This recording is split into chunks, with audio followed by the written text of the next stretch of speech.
এক ব্যক্তি একটি দ্রব্য 391 টাকায় কেনে। তিনি 31% ছাড় দিয়ে সেটি বিক্রয় করার পরও 68% লাভ করে। দ্রব্যটির লিখিত মূল্য কত? তো অঙ্কটাকে একটু বড় করে করা যায়, কিন্তু আমরা ছোট করে করবো। একটা ফর্মুলা আছে, সেই ফর্মুলাটা হচ্ছে সিপি বাই এমপি। এমপি মানে সিপি মানে হচ্ছে ক্রয় মূল্য, আর এমপি মানে হচ্ছে মার্ক প্রাইস, যেটাকে বলা হচ্ছে লিখিত মূল্য, is equal to 100 minus discount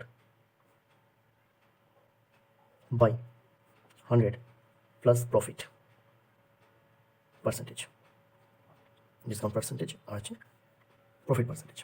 তো এটাকে যদি আমরা ভ্যালু বসাই, তো ডিসকাউন্ট কত দেওয়া আছে? 31%, 100 মাইনাস 31 আর 100 প্লাস প্রফিট হচ্ছে 68%। তো এক্ষেত্রে কত হচ্ছে? 30 বিয়োগ করলে হচ্ছে 70, তাহলে 69, আর 68 যোগ করলে 168। তো আমরা রেশিও পেয়ে গেছি সিপি এবং এমপির, সেটা হলো 69 বাই 168। প্রশ্নে চেয়েছি আমাদের লিখিত মূল্য কত, অর্থাৎ এমপি কত। তো এক্ষেত্রে আমরা জানি এটা একটা রেশিও, এক্স্যাক্ট ভ্যালু নয়।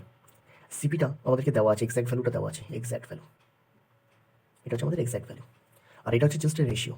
তখন আমরা বলতেই পারি যে 69 যেটা দেওয়া আছে, এই রেশিওর এক্স্যাক্ট ভ্যালু হচ্ছে, এক্স্যাক্ট ভ্যালু সেটা হচ্ছে 391, ইজন্ট ইট? তাহলে একের ভ্যালু কত? একের ভ্যালু হচ্ছে 391 ডিভাইড বাই 69, আর আমাদের এমপি লাগবে, যার ভ্যালু এখানে ভ্যালু নয়, এটা আসলে একটা রেশিও ফর্ম। তো এই 168-এর এক্স্যাক্ট ভ্যালু কত হবে? 168 দিয়ে মাল্টিপ্লাই হবে। ওকে, দেখা যাক। তো এটা কত দিয়ে কাটবে? এটা 23 দিয়ে যাচ্ছে, 23 দিনে, এটা 23 দিয়ে করলে 23 একে 23, হাতে থাকে 16, 161, তাহলে 7 23 161।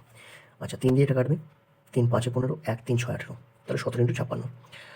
আচ্ছা, তো 17 × 56 করে দেখিনি, 56 × 17, তো 6 17 102, 102 এর 2, হাতে থাকে হচ্ছে 10, 17 5 17 85, 85 95, মানে 952, তাই হচ্ছে 952।